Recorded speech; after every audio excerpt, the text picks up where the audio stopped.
Well, Feed Ontario's 2023 hunger report was released this morning, and the conclusion is that hunger is becoming the new normal as people in this province struggle to get ahead. Now, the report reveals that food banks are experiencing the largest increase in visits on record. It points to insufficient social programs, lack of quality employment, and unaffordable housing as the main reasons for the rise. So joining us now to discuss the report is Feed Ontario CEO Carolyn Stewart. Carolyn, good morning. Thanks for joining us. Now, one of the first things you read in this report is the question of when Ontario's food bank network will collapse. That is just a terrifying possibility to think about when you consider all the people relying on food banks. You said that it was 800,000 people, almost a million last year alone. So can you talk a bit about how we got here? Because it just wasn't overnight. No, definitely not. That is exactly what keeps me up at night is the concept of our network collapsing. And realistically, we need to think back even 30 to 40 years ago. We've been dismantling our social safety net over the last 30 to 40 years.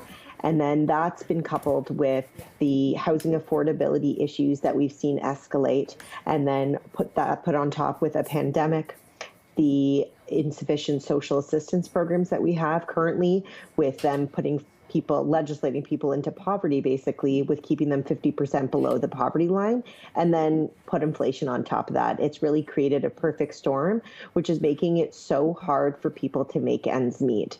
In fact, the fastest rising group of food bank clients that we are seeing is actually employed individuals, and it's increased 37% in the last year alone.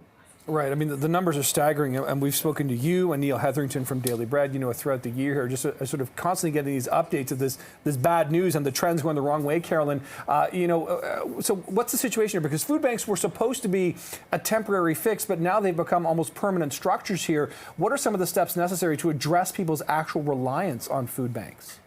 Yeah, I think, sometimes people forget food banks are meant as an emergency measure to an emergency need, not a solution to food insecurity and poverty, right? Same as you wouldn't get rid of hospitals because you have ambulances, if you keep that in mind.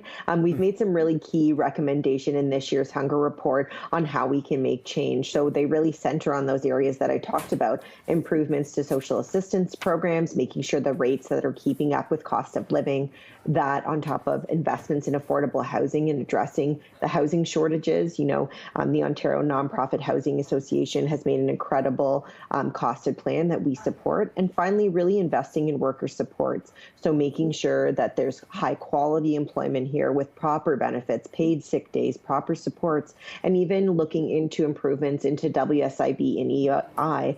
While they're federal programs, Ontario has a key role to play in making sure that they're accessible for Ontarians, which currently many people are not able to access the money that they've paid into it. So we think change is possible, and we've outlined it in some very clear steps.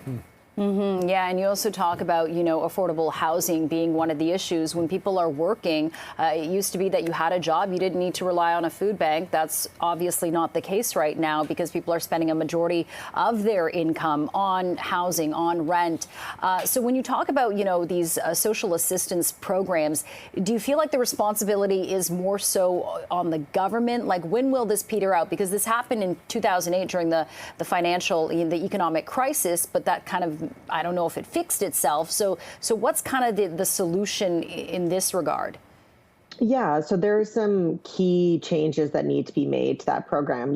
There's been disinvestments over 30 years. So the rates fall so far behind today's cost of living, it makes it virtually impossible for people who are accessing those programs to get ahead, right? They were intended as a measure to help people get back on their feet. But now the amount that they provide is so far below the poverty line, that's virtually impossible for them.